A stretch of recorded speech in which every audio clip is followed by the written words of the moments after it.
Money is a way to measure wealth, but it isn't the wealth itself.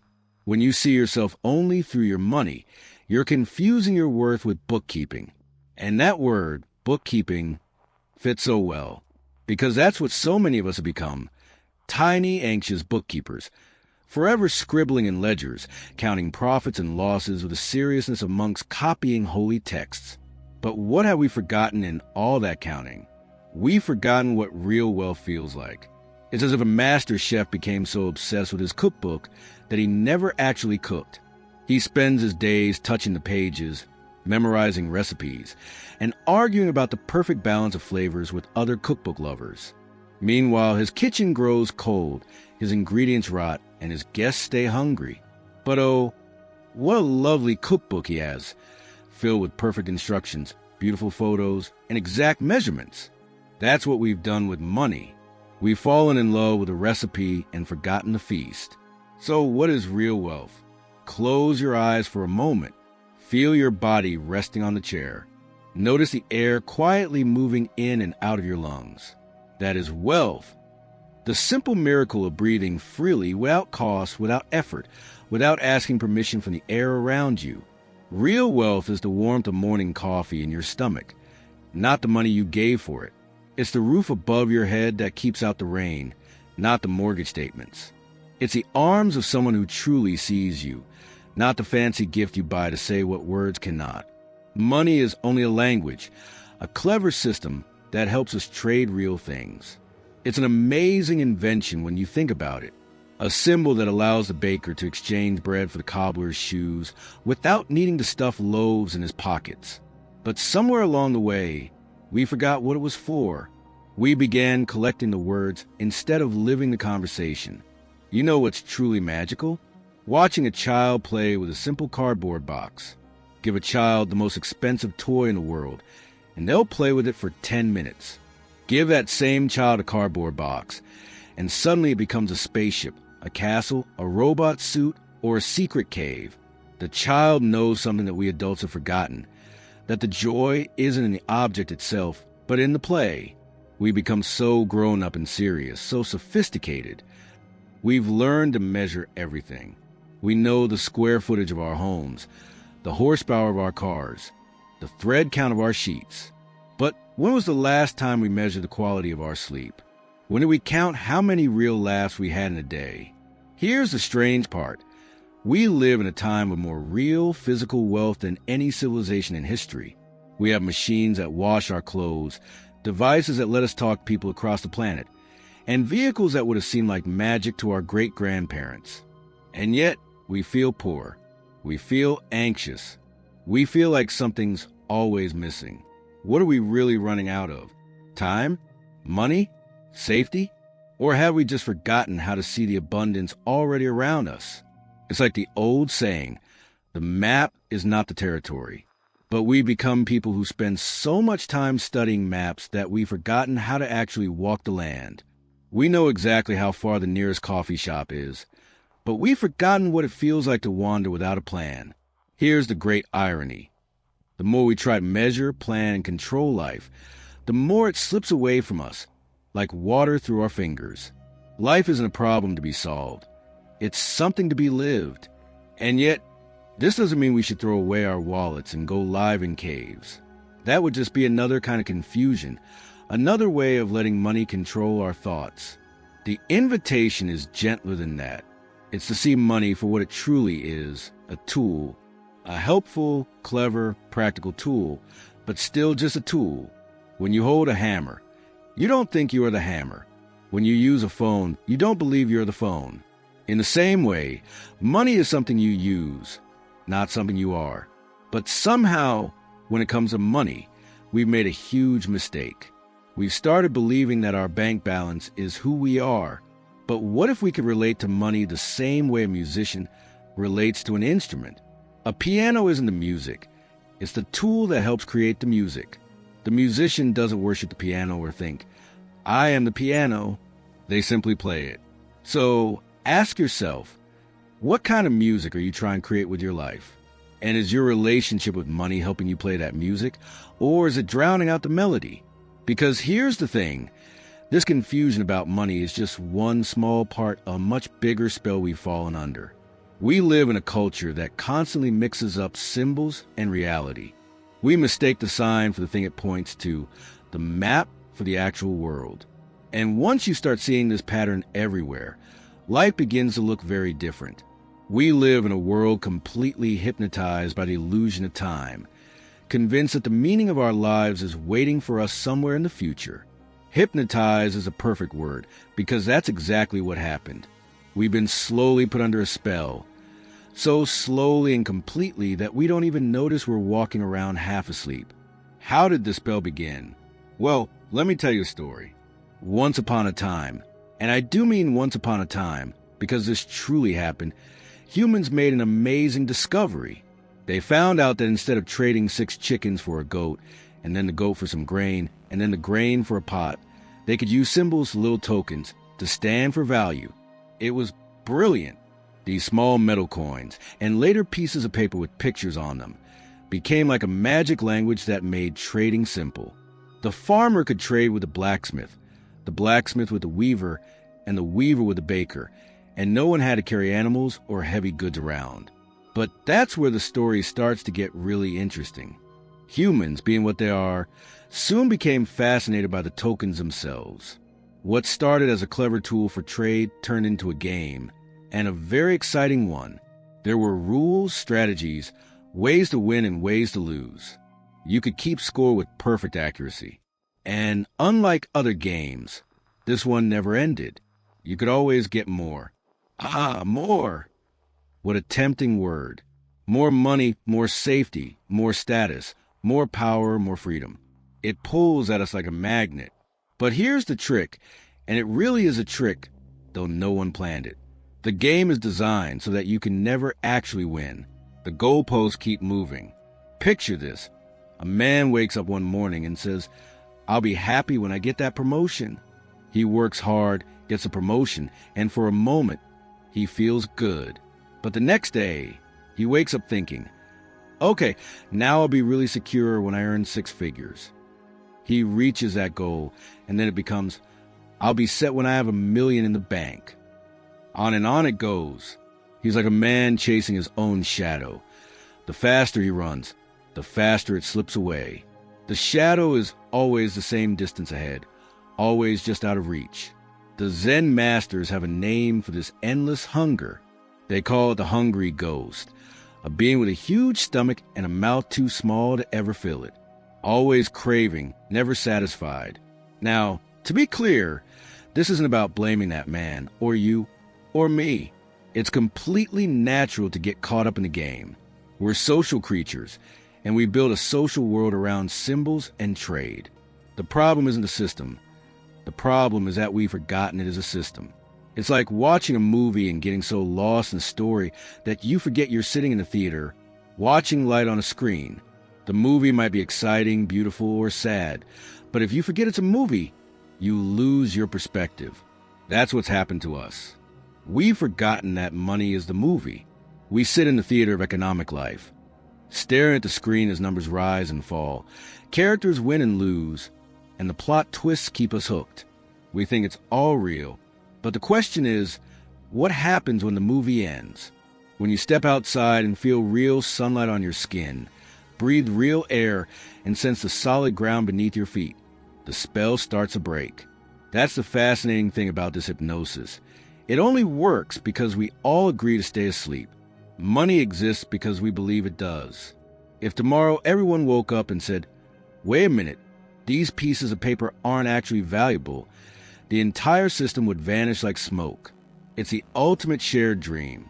We all point at these symbols, the coins, the bills, the numbers on a screen, and say, "Yes, that's worth something. That matters." And because we all agree, it works. But once you realize it's an agreement, a kind of collective dream, something shifts. You understand that you have a choice in how deeply you want to take part in that dream. And that's what's so amazing about it. People worry a lot these days about artificial intelligence taking over the world. But we've already created an artificial intelligence. It's called the economy. And we've programmed it with one simple rule: grow. Always grow. Get bigger. Get more. It doesn't ask questions or stop to think. It just follows the code no matter what happens. More plastic in the oceans? The system doesn't care. It's just doing its job. More stress, more overwork, more people trapped in jobs they hate. So they can buy things they don't need? The program doesn't care. It's just optimizing for growth. But here's the beautiful difference. We're not machines. We can wake up. We can question the code. We can choose to play the game without being controlled by it. Because that future we keep chasing, that magical point when we'll finally have enough, it never comes. It can't come. The system isn't built for satisfaction. It only survives if we keep wanting more, if we keep believing we're not quite there yet. We trade the present, the only time that truly exists, for a future that never actually arrives. We give up real life in exchange for symbols of life. We hand away pure gold to chase fool's gold. But what if I told you that you are already rich beyond measure? That right now, in this very moment, you have access to something more valuable than all the money in every bank in the world? What if I told you that the way to break the spell isn't to fight it, but to play with it, to dance with it, to treat life and money like the great, elaborate game that it is? But that's the secret, isn't it? And before we reveal that, we need to look at what it means to play the game with what I call a free hand. This is a real secret of living. To be completely absorbed in what you're doing right now, and instead of calling it work, to realize it's all play. Play. What a powerful and revolutionary word in a world so obsessed with goals, careers, and seriousness. We've been taught to be solemn about money, to stress about our future, to fear for our financial safety. But what if that's the very reason we feel trapped? There are two kinds of people when it comes to money, the tight-fisted and the free-handed. The tight-fisted person clings to every dollar, hoards every penny, and makes every financial decision from a place of fear and scarcity.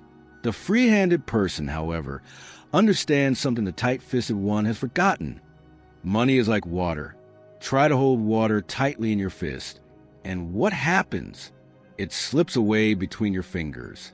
But if you hold your hands gently, cupping the water, it stays. Let it flow through your fingers, and there's always more. I once knew a man, let's call him Henry, who spent his whole life afraid of spending money.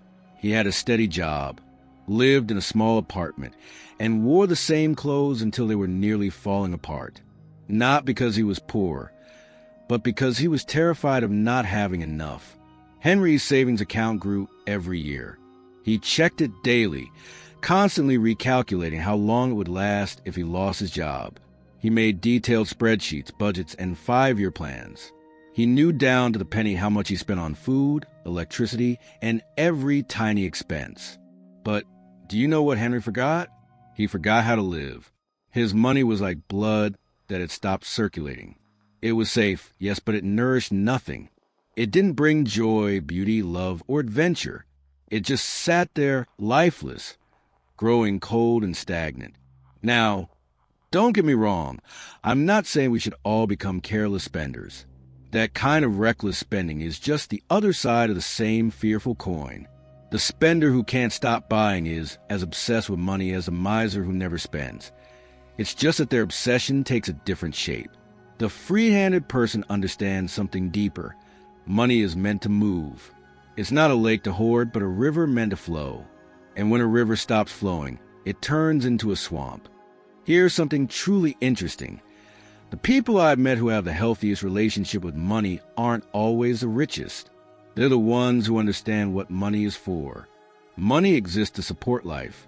It's there for experience, for the beautiful give and take that keeps human civilization alive.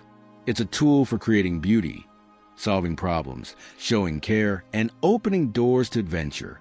Think about it. When you buy food, you're not just buying food. You're buying the energy that lets you create, laugh, and connect. When you pay rent, you're not simply paying bills. You're paying for space where your life unfolds, where you rest, dream, love, and grow. Seen in that light, spending money doesn't have to feel like losing something. It's an act of participation. You're not throwing value away. You're turning a symbol back into real experience. But here's the important part. The free-handed person doesn't spend without thought. They spend with awareness. They pause and ask, will this add life or take it away? Will it bring beauty or just clutter? Will it nourish what truly matters or feed what doesn't? There's an old saying, money is a terrible master, but a wonderful servant. The tight-fisted person serves money. They let it rule their choices. They're so afraid of losing it that they lose their freedom instead. The free-handed person, on the other hand, uses money. They make it work for them to build the life they actually want to live. And here's a surprising twist. This open-handed approach often leads to more financial abundance, not less. Why? Because when you're not blinded by fear, you can see opportunities clearly. When you're not hoarding your resources, you can plant them in relationships, learning, and experiences that multiply value. It's like the difference between a vault and a garden. The vault keeps everything safe, but lifeless. The garden, when tended with care, gives back far more than you ever put into it. A garden only grows when you plant seeds and trust them to the soil, the rain, and the sun. There's always risk. You might lose a few, but that's the only way you ever harvest anything real. The free-handed person understands this truth about money, too. They know that earning isn't just trading hours for dollars. It's not about selling slices of your life for paper. It's about joining the great dance of exchange, giving your unique gifts to the world, and allowing the world to give back in return. When you see work this way, everything changes. You stop asking, how can I make more money? And start asking, how can I give more value? How can I serve more beautifully? How can I express my skills in ways that truly help others? And here's the beautiful paradox. When your focus shifts from getting to giving, money often comes more easily, not because you found some trick, but because you aligned yourself with life's natural flow instead of fighting against it. I remember a friend who had what most people would call a great job. High salary, strong benefits, all the usual signs of success. Yet he was miserable. Every day he complained about his boss, his co-workers, his endless responsibilities. I'm only doing for the money, he'd say. Only for the money. What a painful phrase. He was selling 8 or 10 hours of his life each day, the most precious thing he had, for something that didn't even make him happy. He was trading his life energy for symbols, and wondering why he felt empty and tired. The free-handed person asks a better question. How can I earn money in a way that excites me instead of draining me? How can my work itself become a form of play, a kind of creative expression? This doesn't mean everyone should quit their job and become an artist. It means bringing an artist's awareness, curiosity, creativity, and care to whatever you do. Whether you're teaching, building, serving, or designing, you can approach your work as an act of art, not as a burden. It means approaching your work with curiosity, playfulness, and a spirit of growth and discovery. When you work this way, change sometimes happens naturally. You might find yourself drawn to new kinds of work, but the change comes from expansion, not fear, from possibility, not panic, from a desire to give more of yourself, not just to protect what little you think you have. The free-handed person also understands timing. They know when to hold back and when to let go, when to save and when to spend, when to play it safe and when to take bold risks. They develop something like financial intuition, a sense of when to act, guided not only by numbers but by awareness and trust. This kind of intuition grows when you stop fearing money and start becoming curious about it. When you stop treating it like a matter of life and death and start seeing it as a creative tool. Because that's exactly what money is. Money is a creative medium. It's how we shape the physical world through our choices, values, and priorities. So the real question becomes, what are you creating with your money? What kind of world are you helping build with your financial choices? The free-handed player knows that every dollar spent is a vote for the kind of world they want to live in. Every purchase is a statement of values. Every financial choice is an act of creation. And when you see it this way, a new kind of freedom appears. Not the false freedom of doing whatever you want. That's just another kind of slavery. this time to your impulses, but the real freedom to choose consciously, to act with intention, to play the money game as an aware participant instead of an unconscious victim. So the question becomes, are you ready to play with a free hand? Are you ready to stop fearing money and start dancing with it? Are you ready to use this tool without being used by it? Because once you learn this dance, once you play the money game with true freedom, you discover something remarkable. You discover what real wealth means. You are an aperture, a window through which the universe is looking at and exploring itself. What an extraordinary idea. Read that again, slowly. You are an aperture, a small opening through which the universe looks out and explores itself. Do you see what that means? It means that every single experience you have, every sunset you see, every conversation you enjoy, every moment of joy, sadness, or confusion is a universe experiencing itself through you. And if that's true, if you are literally a unique expression of the cosmos, then what does it mean to say, I don't have enough or I'm poor? It's like a wave in the ocean worrying that it doesn't have enough water. Let me tell you about two men I once saw sitting on the same park bench, watching the same sunset. The first man wore fine clothes and an expensive watch. He looked every bit the image of success, but he was busy checking his phone, scrolling through messages, tracking stock prices, answering emails. He looked up at the sky only once for a moment before diving back into his screen. The second man wore old clothes and carried all his belongings in a backpack. By society standards, he was poor, homeless, even, but he sat perfectly still, eyes fixed on the sky, watching the colors shift from gold to pink to violet. His face glowed with awe, with gratitude, with peace. Now tell me, who was truly wealthy in that moment? The man with the money was poor because he missed a priceless gift being given freely before him. The man without money was rich beyond measure because he was present, completely open to the beauty of existence itself. This is what we've forgotten. We've forgotten that the most valuable things in life can't be bought or sold. They can only be received. And they're being offered us all the time, moment by moment, breath by breath. The warmth of sunlight on your skin, free. The cool taste of water when you're thirsty, free. The sound of rain on the roof. The sight of stars scattered across the night sky. The feeling of your lungs filling with air. These are the treasures of life, the real wealth that no amount of money can buy.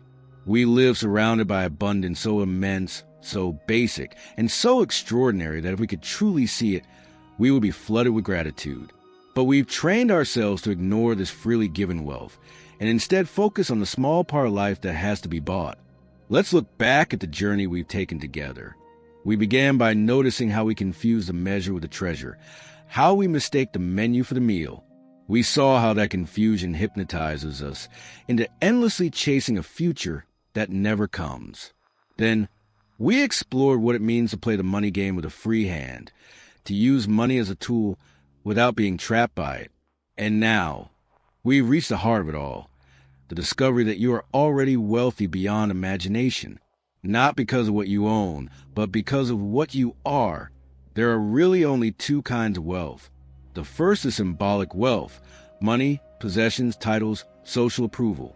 The second is real wealth, the living awareness that allows you to experience anything at all. Think about it.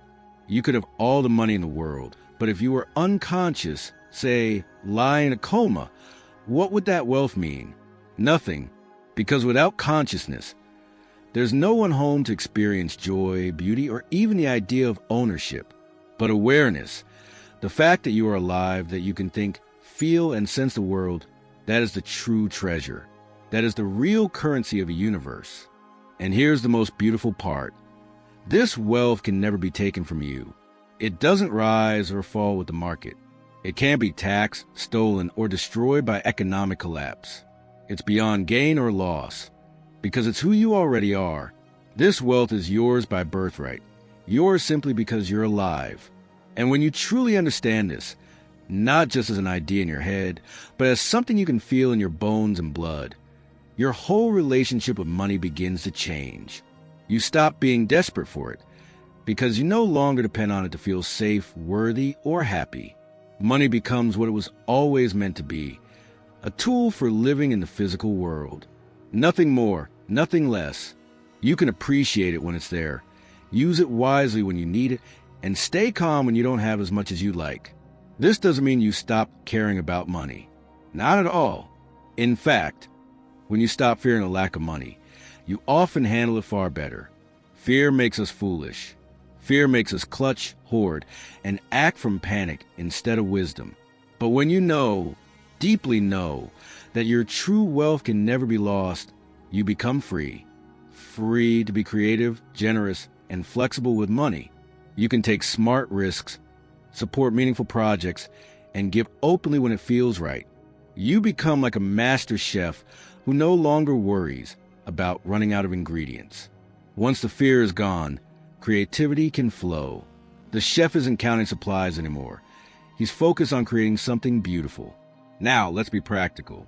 You might be thinking, that all sounds lovely, Alan, but I still have bills, rent, and real responsibilities. How does this philosophy actually help me? It's a fair question, and here's the answer. This understanding doesn't erase your financial challenges, but it completely transforms how you deal with them.